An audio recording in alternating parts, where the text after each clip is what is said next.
Hello. Before we get into today's episode, I just wanted to give you a heads up on a few notes. First, you might think, well, Camille, this is a rerun, a reissue. We've heard this episode before, and you would be wrong, but you would also be right. See, when Vincent Parrish first joined us for the episode The Mothman Cometh, he not told us only the story of the Mothman prophecies, but he also told us 2 additional stories which have never been heard before until now. So what you're getting in today's episode is one of those other stories. So some of the episode will be familiar, but there's also a whole new story in there. So be sure to listen from start to finish to get the whole effect. How awesome is that? Also, to our Patreon patrons, you will be getting the 3rd story as an exclusive. Also, to our patrons, I did have you all vote for the next episode. That was supposed to be this week's episode, but life happens. So you will get the episode that you voted on to be the subject of our next episode, as promised. There was a 3-way tie, so Sydney will be making the deal-breaking decision on which story you hear next, but you should look out for that. And then we'll just go ahead and cover the other stories after that. How about that? How does that sound? Sound good? Awesome. So, without further ado, let's get on with this week's show. Thank you for listening. Boozed contains adult themes and language. Listener beware.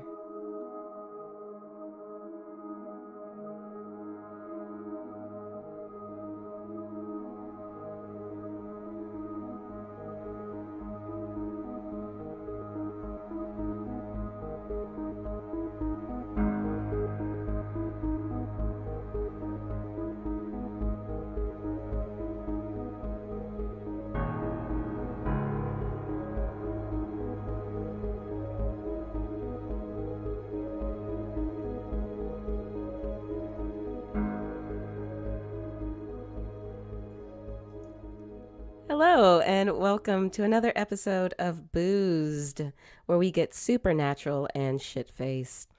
Today, I have with me a wonderful guest, someone whose name you probably should be familiar with because they are the composer to our theme song, that wonderful bit of musicality that precedes the talky talk.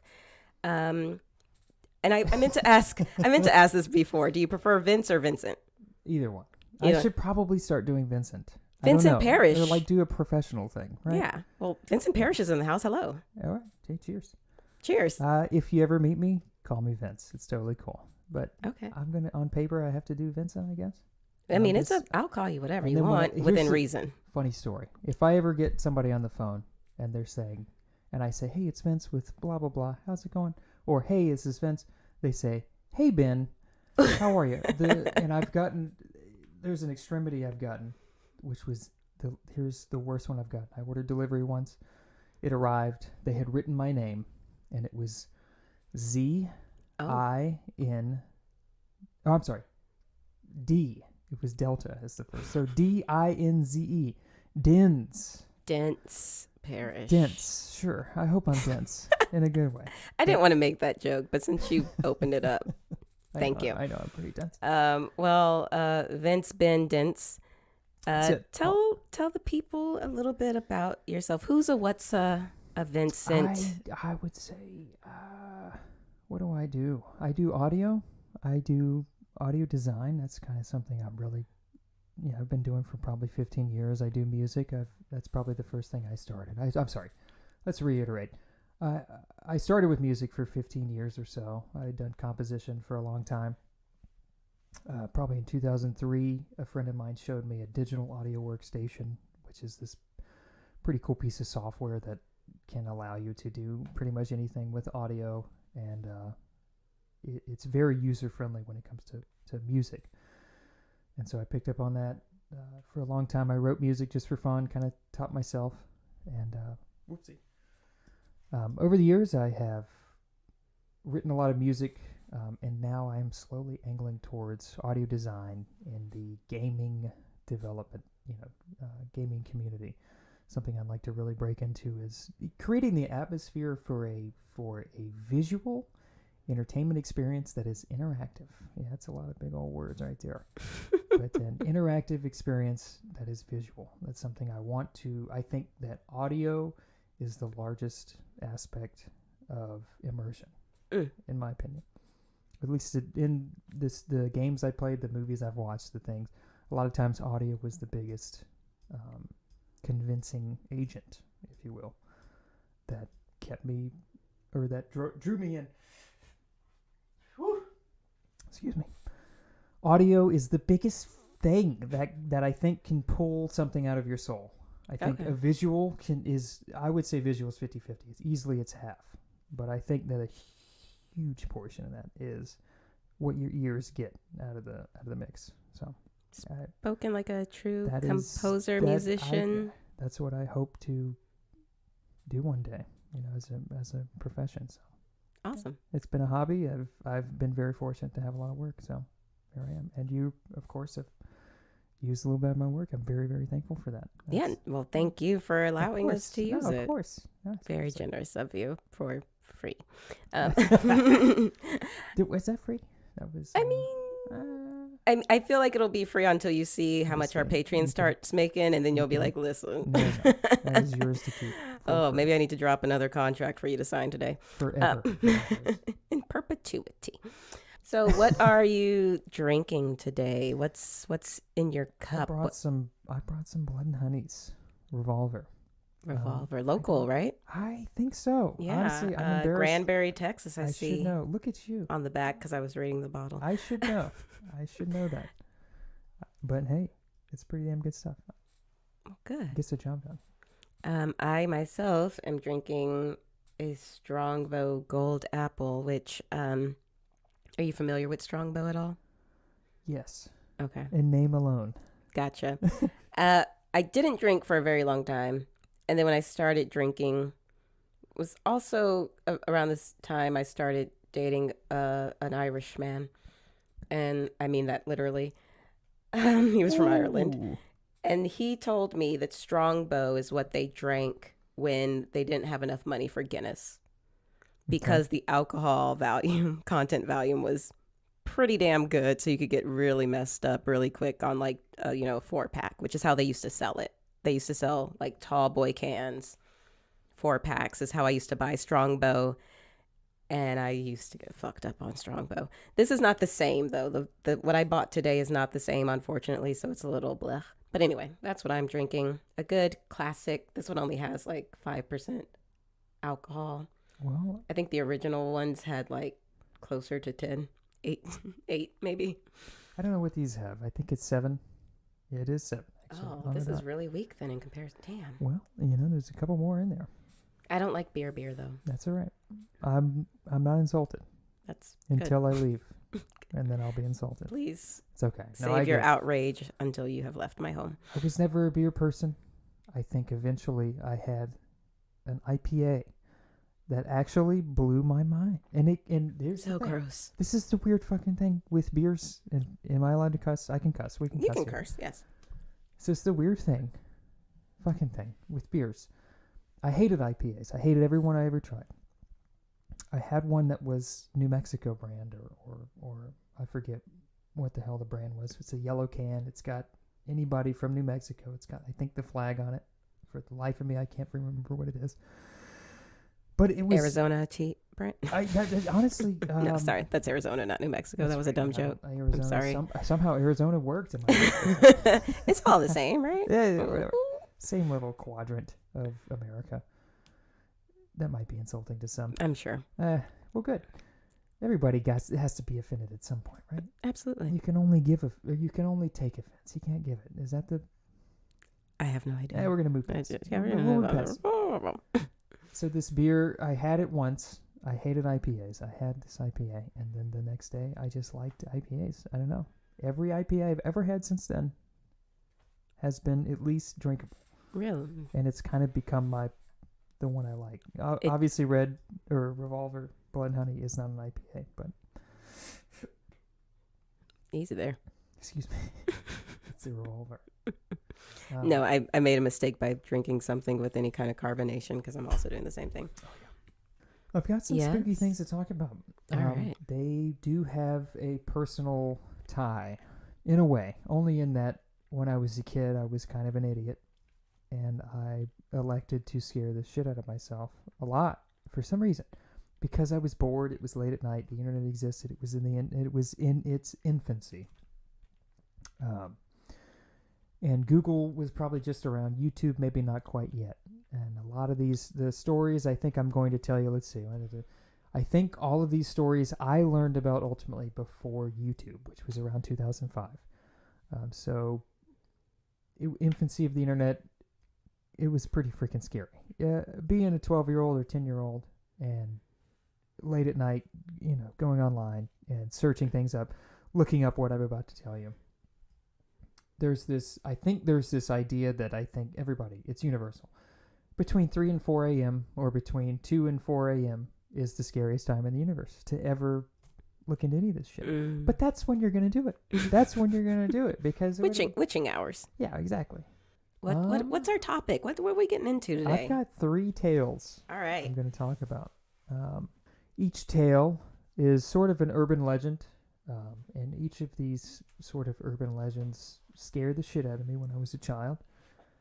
I was in the infancy of the internet around, had to have been 2003, around that time. That's when I really had a good computer. What was I doing in 2003? I was in 8th grade or 9th grade or 10th grade. And at night, I'd get home. I think I got a laptop after maybe you know what the hell am I talking about? Laptops I had I had a laptop were they? in college. I was like, when did you were fancy if you had a laptop in 9th grade. It had to have been a couple of years later then, because it was when I had my laptop that I was at night, late at night, searching all of these different things. I guess Google probably existed.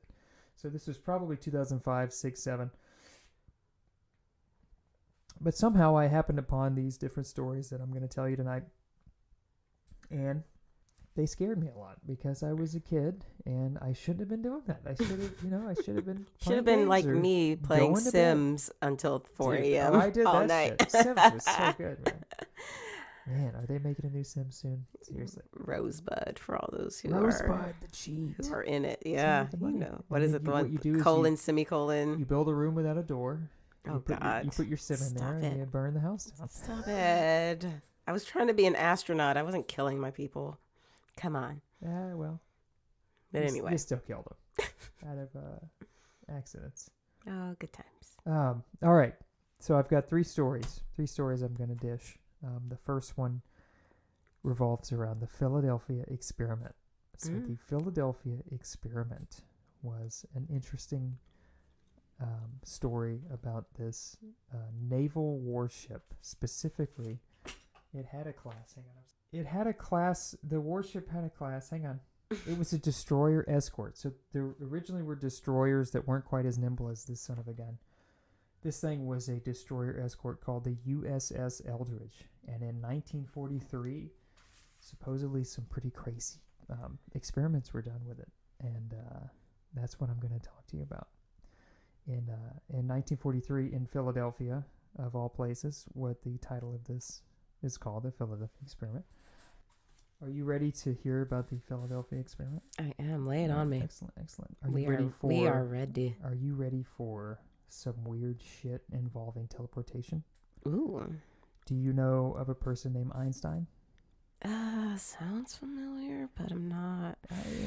He was like a chef, right? Like he made a pretty smart guy. Pretty good omelet. I imagine he made a pretty decent omelet involving gravity, involving mass. That whole atom bomb omelet thing, maybe? Manhattan omelet? Mm-hmm. Yeah. Mm-hmm. They call it the Manhattan omelet. Oh, God. Supposedly. Okay. I have to preface all of this that I'm about to tell you on Boo's podcast, the 3 stories, is purely conjecture. However, there is at least some credibility in some of these stories. There is some, this shit feels like it could have happened. That's what I'm trying to say. Yeah, well, I mean, the government experimenting on soldiers is not out of the realm of reality. I wouldn't even say it's out of the realm of reality today. No, never. I've been experimenting on plenty, and it was fun. It was fine. It's fine. This extra arm, it comes in real handy. Well, I didn't want to talk about that. I'm sorry. You've ruined it. I'll sit and cut that. Okay. We're going to start with a gentleman named Morris K. Jessup. Morris K. Jessup was an astronomer. This gentleman was somebody who had gone to school for astronomy. He got his master's in astronomy. Pretty legitimate dude. Became an author. Wrote a lot of books. In 1955, he published a book called The Case for the UFO. Yep, we're going to talk about aliens here a little bit. We're not going to talk too much about aliens, but we're going to talk about the case of the UFO. I say UFO. That's going to be probably the most of it. Okay. We're not getting too much into aliens. There's a teensy bit of aliens here, so just a alien light. That's it. Alien light, even. Less sugar. So, in 1955, this is 12 years after the occurrence of the Philadelphia experiment, or experiments, plural. Philip K. Jessup, this gentleman has his master's in astronomy. He's an author. He's written some books. He writes a book called The Case for the UFO. I may have said that already. If I haven't, he's written a book called The Case for the UFO. Not even a month later, he gets some interesting letters in the mail. Two, specifically, from a gentleman who, quote-unquote, calls himself Carlos Allende. Allende. Allende. I've been told in Spanish, 2 L's is Aye. So we're going to say Allende. Very nice. Pretty cool name. Apparently, this dude's real name was Carl Allen. So I think there's a chance he was embellishing. However, so Morris Jessup receives some letters. And these letters are, after his book comes out about the case for the UFO, talking about this warship called the Uss Eldridge that apparently had been moored in the Philadelphia Naval Yard around 1943 in October timeframe. Supposedly there were a lot of government experiments on this ship around that time. It was outfitted with a lot of electronic equipment, things that essentially were attempting to utilize Einstein's unified field theory, which obviously isn't something that's proven. It wasn't proven then, isn't proven now, but it's an idea that sort of attempts to unify gravity, electromagnetism, things into a centralized, idea that can then be plugged into equations and things like that. So, Carlos Allende alleged that this USS Eldridge, this gigantic warship that was outfitted with this equipment, was sitting in the Philadelphia Naval Yard. And this equipment that it was outfitted with were, essentially, there isn't necessarily a lot of information about what the equipment was exactly, but the point of it all was to try and utilize some experiment that could render this ship invisible, that could bend light around the ship. And so this unified field theory of Einstein is tossed around a lot.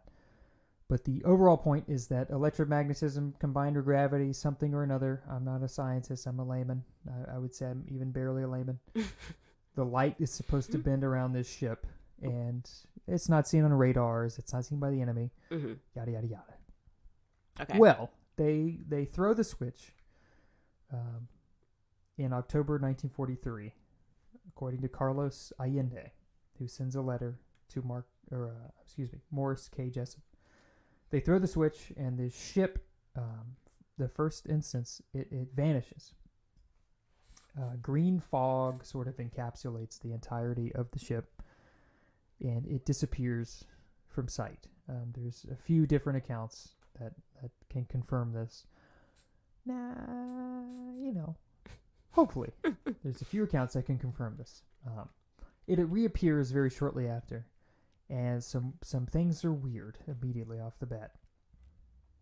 When approached, when people go onto the ship, when They gathered the data. There were seamen, and I just wanted to say the word seamen. There were Navy individuals that were stationed on the ship and were unaware of the experiment. Mhm. But these seamen were part of the experiment unknowingly. And so when the ship was rendered invisible or disappeared, vanished, so, quote unquote, when it reappeared, apparently not one of these people were the same afterward. Supposedly they were either driven to madness, they were had a ton of physical ailments, nausea, extreme sickness, mental fortitude was gone. So this is where I attached to the story when I was a child, and this is what scared the living shit out of me, was that there are accounts that some of these Navy individuals or people had been embedded in the ship in a way, or sort of the ship disappeared, reappeared, and they had been sort of, combined in, become part of the ship. Ugh. One person had his hand stuck in a wall. One person was, their whole leg, half of their body was stuck in a wall, just a upper torso sticking out. It's like that scene Weird shit. Legion, the show. Have you ever watched the show Legion? A little bit. I don't think I've seen what you're referring to, but I have seen a little bit of the show. I mean, if you've seen it, it's pretty deep into the first season, I think, when this scene pops up. But yeah, something very similar happens. Trying to avoid spoilers, but something very similar comes up, and it is freaky as shit. Some of the research I did, quote unquote, looking and watching these videos, molecular, deconstruction is kind of something that's tossed around, and something that sparked my mind as a child was, I love this idea that, I don't know, you vanish, you come back, and everything's crazy. What the hell did you see? Where did you go? Morris K. Jessup was determined to find out. So he received a bunch of letters from Carlos Allende,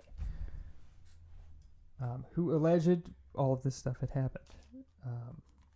Carlos Allende, ultimately, Morris K. Jessup kind of determined this person might be crazy. This person might be a crackpot. So ultimately, we just have, in this whole Philadelphia experiment, there's really just one account of things that have happened, but it's kind of crazy. Something that makes it a little crazier is that the Office of Naval Research, the ONR, received a package in the mail. And this package simply said Happy Easter on it. And so they opened the package, and it was a copy of Morris K. Jessup's book, The Case for the UFO.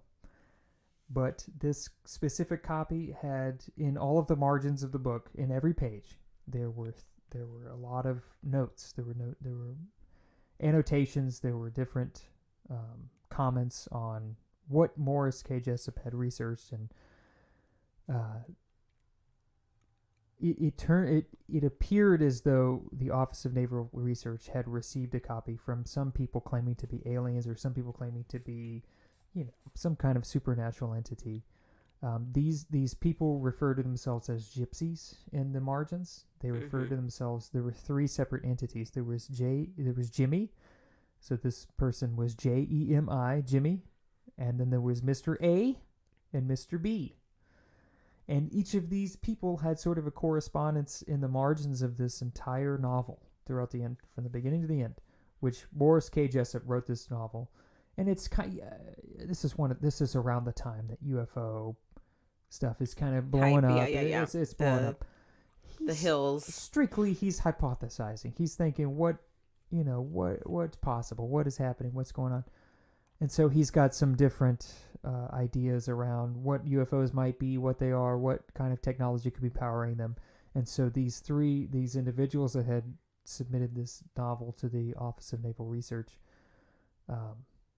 in the margins of his book, Jessup K. Morris wrote a lot of ideas either supporting what his hypotheses were. They wrote a lot of ideas that essentially you get the idea that they were having a conversation between themselves within this book. It's weird. Okay. Yeah. You can buy this copy. It's called the Varo edition, Varo edition of The Case for the UFO by Jessup K. Morris. And a weird thing that happened is the Office of Naval Research, the officers, the naval the people that were working on this project here, approached Morris about this. They also secretly paid or funded that 100 copies of this same edition, quote unquote, the Varo edition of this book were printed. So they wanted 100 copies printed. And this copy specifically had those three individuals in the margins that had crazy shit. I mean, it was crazy shit. It was English, but a weird thing is that a lot of the punctuation was off. They would capitalize things in ways. So like someone who's like not native English learner. Right, exactly. And so there's this idea that, sure, maybe it was these weird alien folks. Maybe it was also somebody, Ultimately, I think Jessup Morris kind of came to the conclusion that the same person that had sent them these letters talking about the Philadelphia experiment, Carlos Allende, it looked like the same handwriting. And so I think he came to the point that this might be a little nuts. However, he wasn't done with it. Sorry, that was my spooky sound. How dare you? Okay. I'll do better. It was more ooh. No? I mean, maybe. You're helping me because I'm just trying to get caught up where I am in this. I'm filling silence. Killing time here. So, Carlos Allende. This dude tried to link it to aliens. That's the interesting thing. Because you've got a naval experiment, you've got Einstein, you've got all this wibbly wobbly, timey-wimey stuff. And this dude brings in aliens. And that's cool. You know what? We'll do it. But the reality of this thing is that there's some other parts of the story that are interesting. Apparently some of the seamen, and I'm going to use that word again because I love it. You love seamen? Oh, sure. Had been... Sorry, I could not help myself. That's it. In the context of the story, we'll say yeah. There was an account where at a bar very close by to the Philadelphia Naval Yard, excuse me. Is there more of this? We can stop and get you another. All right, let me do that real quick. Okay. I gotta pee. All right. Cool. Yeah, pause it real quick.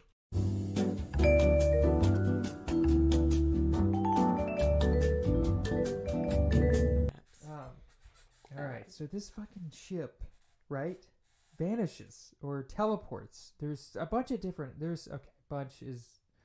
I'm okay. Can I back up for a second? Okay. I am of the mindset. I'm not somebody that's. I'm not a big conspiracy person. I'm not somebody that's. Hell, I'm not even believing all the words I'm saying tonight. However, when I was a kid and I read about this stuff, there is enough of something. You know what I mean? That there's some credence somewhere that gives you the uncomfortable. There might be something. That's what I'm trying to say. Maybe. Right. That's the best I can give you is a soft maybe. Well, that's something kind of like I say about things that are language-based or religious-based. I tend to subscribe to. There's so many commonalities that there has to be something to it. Or it was all one thing at one point, and clearly with religion, most likely it was all one thing at one point, and then split off into the mess we have now. But so like kind of like, that commonality, when there's so much commonality between two things, you kind of have to imagine there's some truth in there somewhere. Could be, for sure. A part of me is like, there's this thing in me that's like, I refuse to believe that anything I'm about to tell you tonight is true. I'm going to be honest with you. But there is something there. There's this human element. There are things that, if it were true, if things were possible. Mm-hmm. It's weird, man. Well, it's like we can't definitively say it's not true. It's true. Well, it's not true. It's not true. Okay. Non-heinous. So this fucking ship supposedly there's 3 separate instances where first time it disappears, it reappears immediately. It turns invisible, so to speak. Another time, there is an account where it vanishes entirely. It doesn't just go invisible, it teleports up to Norfolk, Virginia, 200 miles away. And within a couple of hours, it comes back. It teleports back to the Philadelphia Naval Yard. And this is another instance where everybody is just completely, screwed up. You go on the ship after the experiment, everybody's lost their mind, everybody's nauseous. I think what happened, or what is quoted to have happened via Carlos Allende, is that all of these seamen that were expendable, essentially were expendable, and perished at sea, officially, or were lost in some kind of official Navy report. Right. Some kind of thing. But when you dig into this thing, there's some interesting stuff there. I like this idea. I like the idea, man. What happens when you teleport? What happens when you disappear? Is it like the movie The Fly, where if it course happens and you're like half human, half fly, if like it goes wrong? A small percentage would be the fly. I feel like I like the idea that like to summon a little bit the horror movie Event Horizon. The crew of this spaceship there is a spaceship that's sort of abandoned out in the middle of space that had some crazy shit happen to it, where they had found some new ways to manipulate gravity and teleport and things like that. And what they ended up discovering when they teleported was hell, essentially. It was like this idea of purgatory or hell, purely hell. And sure, yeah, it's not going to be the hell like Bible hell. Right. But I don't know, man. There's something behind this idea of this ship teleporting, it coming back, and all these people being stuck and embedded in it. That, like, man, when I was a kid, I don't know. It got the imagination going for sure. Oh yeah, no, that's kind of gross and ooky, for sure. But supposedly these things happened. I mean, being embedded walls happens. That's true. It's just life. Well, occasionally, you get frustrated with life, and you take a fist and oh no, you embed no, thank you. You embed it right in the wall. Let's not support that kind of behavior. No, for sure. Let's get some therapy instead, maybe. So all of this, the Philadelphia experiment, is completely contingent upon one person's account. This Carlos Allende. Supposedly, Carlos Allende was a gentleman who actually goes by the name of Carl Allen. And he was referred to as kind of a nutcase by Jessup Morris, who ultimately sort of researched a lot of this Philadelphia experiment. I'm going to grab my notes real quick because I am losing my place.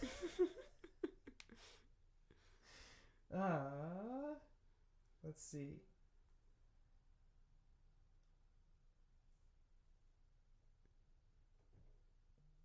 It does reference aliens, man. It shouldn't. You can buy the edition of this book. You can buy this guy's book that has the interesting. Yeah, that surprised me. I'm surprised they would publish that. Yeah, the Office of Naval Research did it. I don't know what it was. I feel like somebody just said, "Hey, you know what? The hell with it. Let's see what happens. Let's get a lot of people to see this." Or like, oh, we have to debunk this, so let's make it so public that people can't think it's real. You can buy it.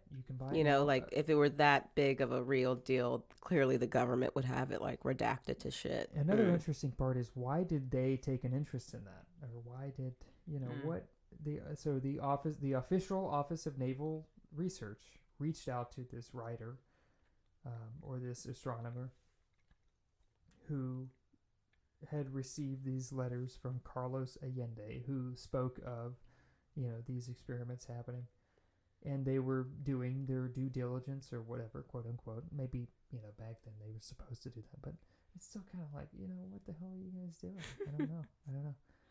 Eventually this ship, the USS Eldridge, was decommissioned. It became, I think, a French ship called the Leal, something like that.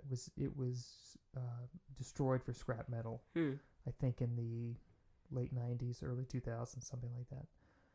But supposedly, man, Einstein was involved, and he was totally cool. And he said, "Hey guys, you guys have figured out what I was trying to figure out." Which, come on, they didn't. But supposedly they had figured some crazy shit out and teleported this gigantic ship. I don't know. What do you if you had teleportation technology, would you put it on this giant ship like that? I mean, if I had teleportation technology, Why a ship? I wouldn't do a ship. I don't see what, even from like a military perspective, I think the only thing it would do would be maybe the element of surprise and saving money on fuel. Those are like the only two benefits I can see. Is like, oh, we're going to just teleport this straight into the other side of the enemy lines. Okay, so that does make sense, I guess. That's why I would. But if me personally, I would not sell that technology to the military because fuck them. And I would just teleport to like Bali or something. Oh yeah, well of course. Yeah. Is that an option? I assume if you can tell. I know we were only going straight to hell or something. Well, that's what you told us says 200 miles, which that clearly was my imagination. that means I'm only getting to like fucking south of Waco at this point, Sure. but or like Oklahoma. We know who's there. I hear Chip and Joanna. Chip and Joanna. I hear can hook you gangbusters up. down there. Nice little, one bedroom, maybe right in the the upper layer of hell. Lots of shiplap. Oh, I know. It's an entire shiplap room. Their whole relationship has been kind of shiplap. What our story has described, right? And pretty much. I don't profess to know, honestly. I don't know a lot about them. What I know is pretty anecdotal. I've seen a couple of episodes of their show. It's all right. It's fun. Whatever. It's fun. Like he seems like after a while he gets annoying. He seems like after the chipper. Yeah, he just seems like one of those people who's always on. Just tired after a while. Yeah, and you're just like, okay, but can you turn off real quick? Yeah. Like, I just need you to not. Today we're gonna break this shit. And... Yeah, but I mean, fuck, they've got millions, so they're doing something right. But they also have too many children. How are we gonna get our millions? I think you're doing good because this podcast is obviously undervalued because you should already be making millions. Thank you. Thank you. Personally, that's my I'm just waiting to rake in the cash. I mean, I think when that happens. When it happens. Can I be an investor? Well, you're already an investor. Oh, well, perfect. You are a Patreon donor. Well. So you've already invested. Shit, let me check on that. I mean, don't check your bank account. Okay. I will always support this podcast. Well, thank you. It is incredible. It is very fun. Thank you very much. Yeah, I appreciate it. And all of you can also support at patreon.com. That's right. Anybody listening right now, go ahead and go online to patreon.com/boozedpod. That's right. That's when you get there, I don't want you to donate the minimum. If you're going to donate the minimum, don't waste your time. I mean, I think the new minimum is $100,000 a month. That's right. And after 3 months of $100,000, you get a sticker. This story, the Philadelphia experiment, was something that when I was a child, I don't know what the hell I was doing looking this up. B, I don't know how I stumbled upon it. Yeah, I was going to ask you that. I think there was a history channel. Okay. So, there was the period of the History Channel where for 10 years they went through they said, hey guys, we've talked about history enough. We've done all history. Let's validate shit that's not real. Aliens. Right, exactly. The meme was born. Don't get me wrong. It scares, shit. It's terrifying and it is definitely impacting and it will get money and it will garner views. But yeah, that dude with the hair, the alien hair. Aliens. That was the culmination of not disinformation, but unintelligible. I'm sorry. I don't mean to. I mean, he's a scientist, I'm going to right? criticize a little bit History Channel. However, They make the most terrifying goddamn documentaries. I'm telling you, especially from 2000 to 2006 or something like that, when this one was around. It was violent. It was like I was a kid watching this shit and watching people being stuck to the ship. Interesting. It had an impact. It was like how TLC had to stop calling itself the Learning Channel. Oh, God. Because there's only so many episodes of John and Kate plus 8 you can get away with before it stops teaching you anything. Do you have any? Do you have DVDs of that? No. Because I sold them last week. desperate. Damn. You just met. Damn. This is why you got to be on Facebook. It's I had it on the unfortunate. Facebook Marketplace. Well, and they just honestly, sold. can I say I don't like Facebook. I don't think anybody likes Facebook anymore. No one likes it. There's a very small number. Like your grandma likes it. Is not something that most people do with Facebook. Like Mm-hmm. maybe on Facebook you like shit, but those people are making mistakes. Hey.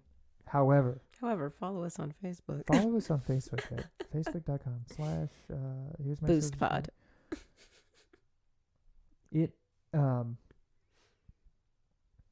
was I saying? Damn it. I don't know. Facebook. Sorry. Were we talking about Facebook? We were talking about the Learning Channel and Learning Facebook Channel, Chelsea, and Facebook. John and Kate plus 8.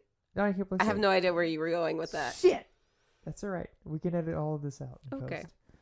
Sydney over here can easily edit this out or add sound effects.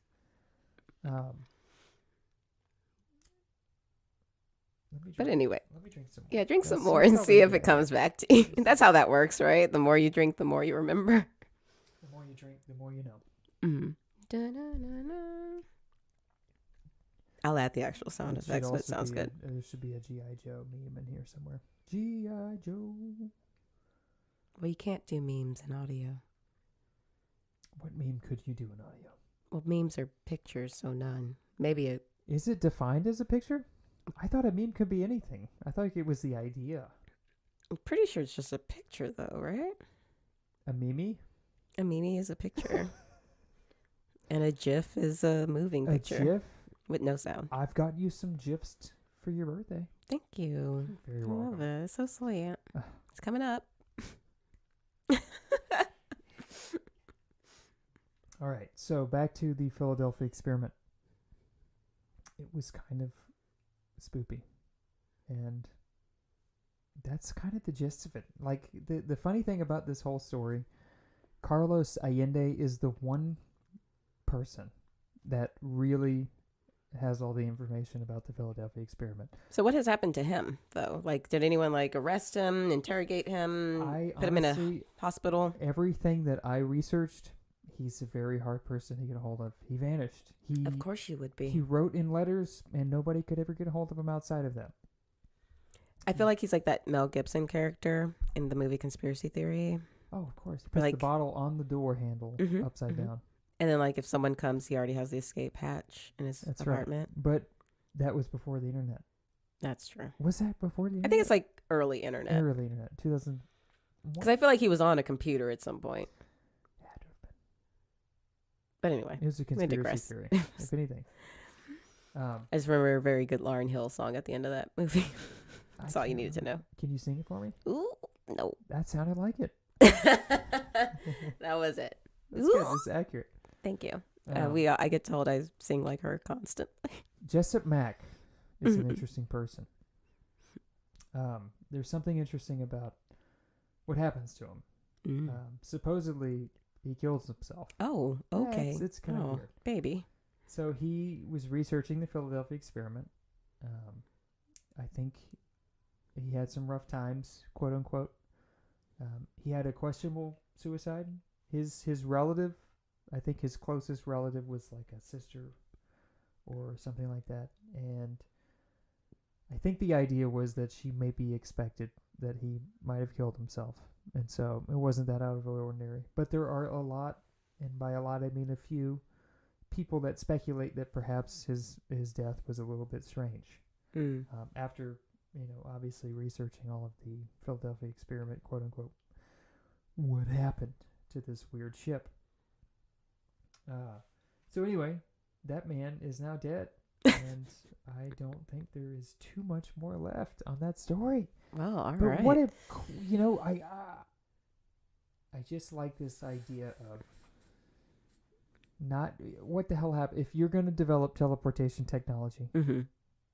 and then you test it and those people come back and it happens to occur. Like, who came up? What the hell idea? Who decided that the people would be fused to the ship?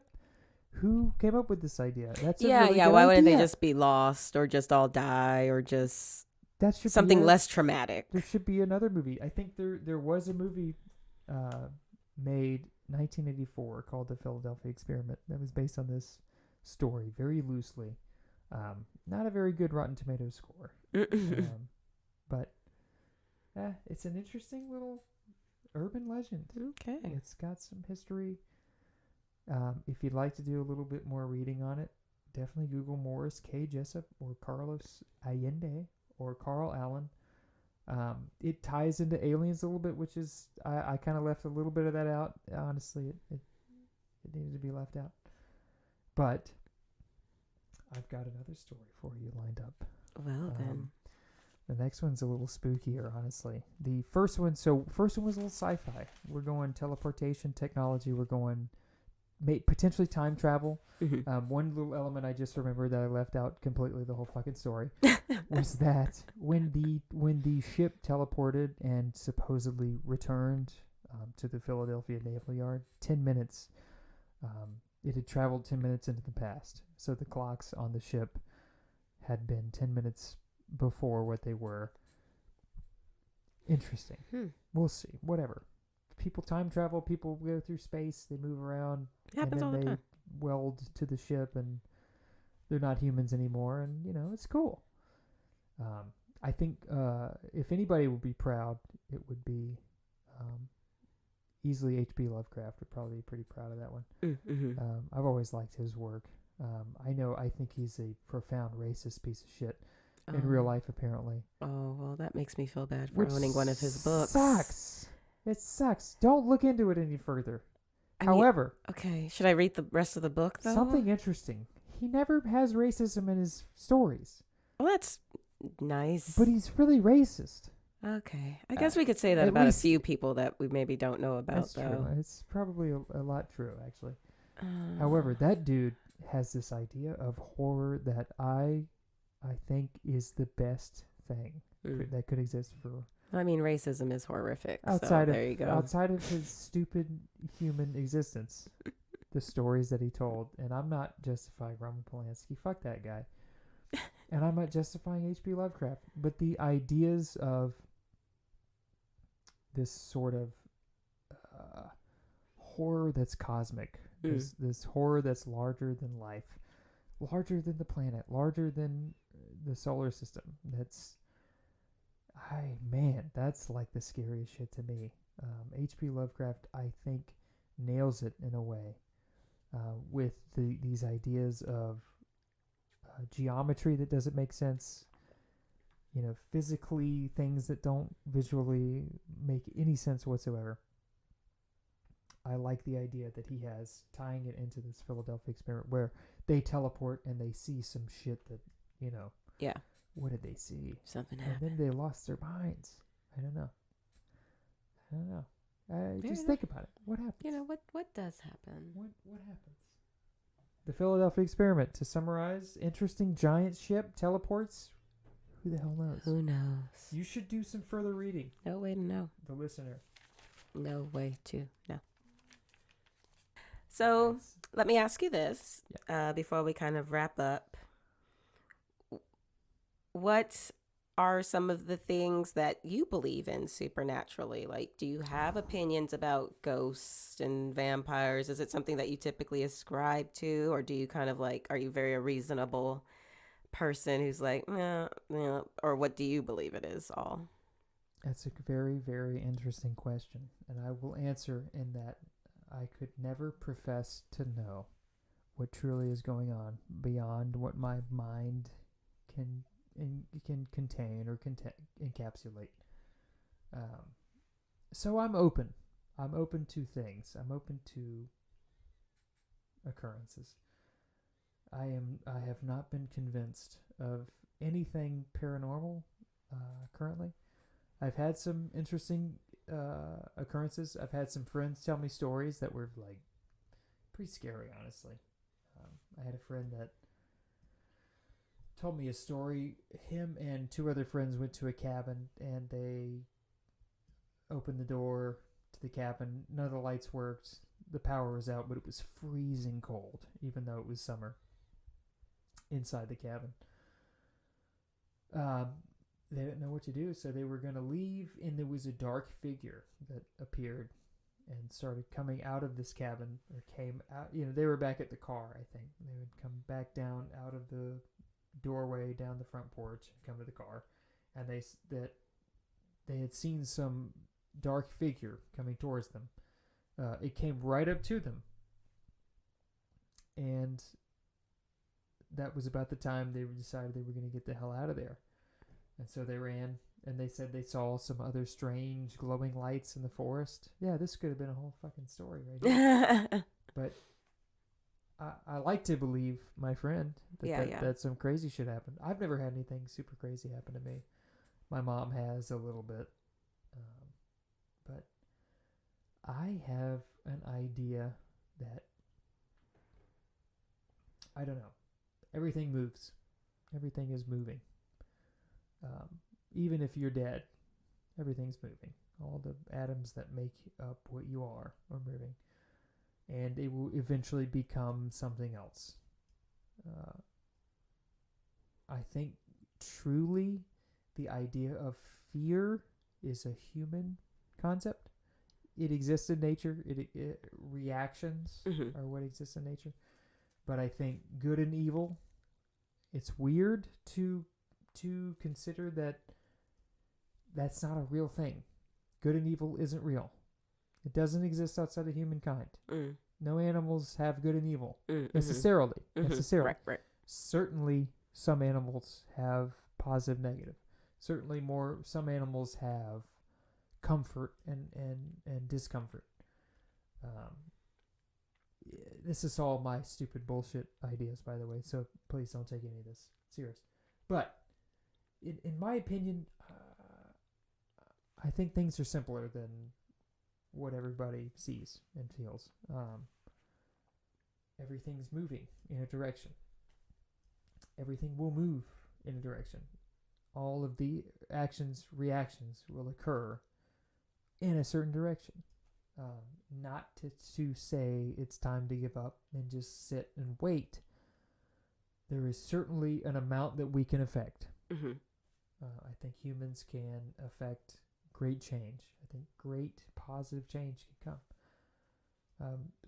So really sitting here and thinking about the stories I've told, are they true? Maybe.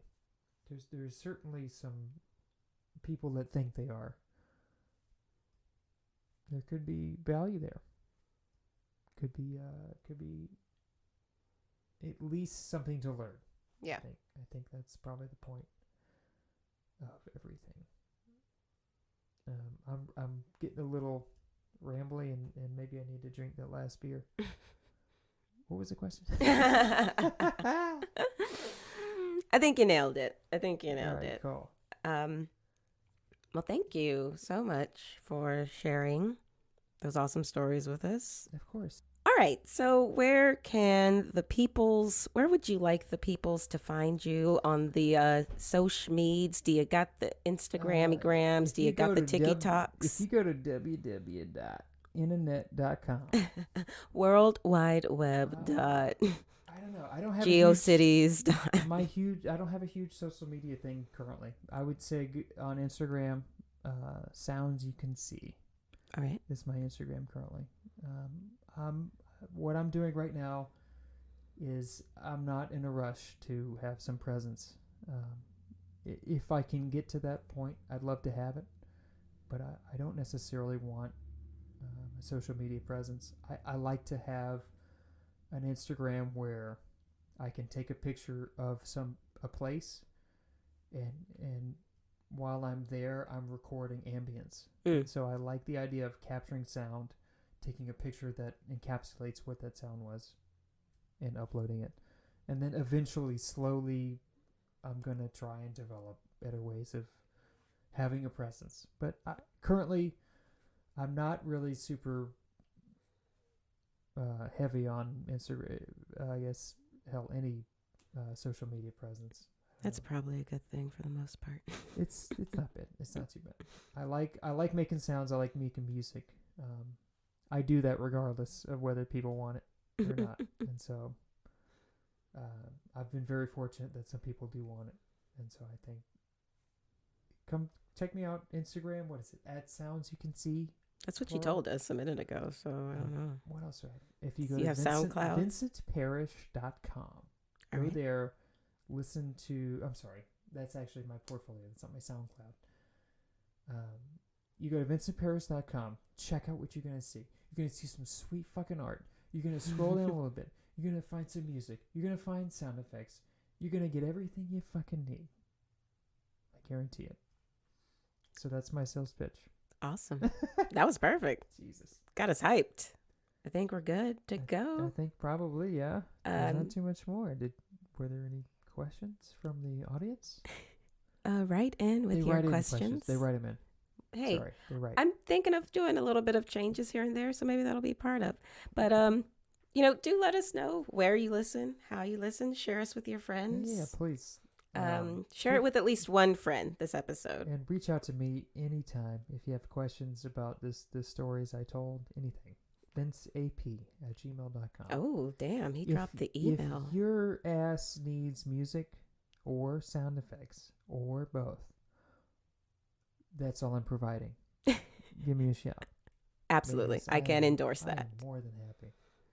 Right. If Sydney needs a break, let me know. Oh. Because I can put fart noises. I can put other noises. I can put a third tier of noises. I can also do the extreme, difficulty that Sydney does, which is the extra awesome noises. I'm a little drunk. I don't know if any of that worked.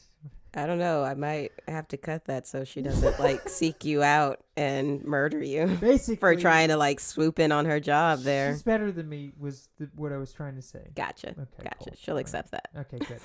I want her to know that. If I need a second string is what you're saying. Right. She works in football, so she'll understand what that analogy means. That's right. NFL, right? She does, yeah. I have to know more. NFL so she adds the sound, or that is all her SFX, yes. She It's exactly what she does. That's really fucking cool. Many people don't know this. Football is a very silent sport. That is all added in. Even if you go to a live game, it's all Foleyed. You wouldn't know. Is it really Foleyed? Most of it? It's all Foley. Even the live shit? Yeah. Even if you are in the stadium, that's all Foley work. Those people are professionals. Are they recording it as it happens and then uploading it? No, it's live. It is going to a live ass that kind of thing. I feel like the camera thing has a microphone. I don't know. No, it's all Foley artists. I need to talk to Sydney. Football is silent.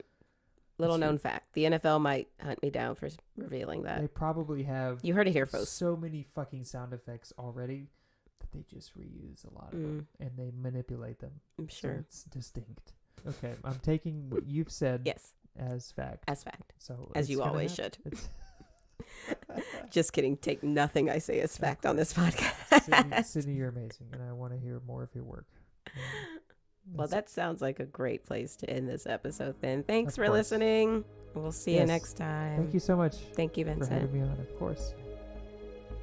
Thank you for listening to Boozed. Our theme was composed by Vincent Parrish. Sound production is done by Sydney Johnson. You can find us on social media at Boozed Pod. That's BOOSED Pod. If you would like to support the show, please go to patreon.com/boozedpod to make a contribution. Thank you for listening. And don't forget, get boozed.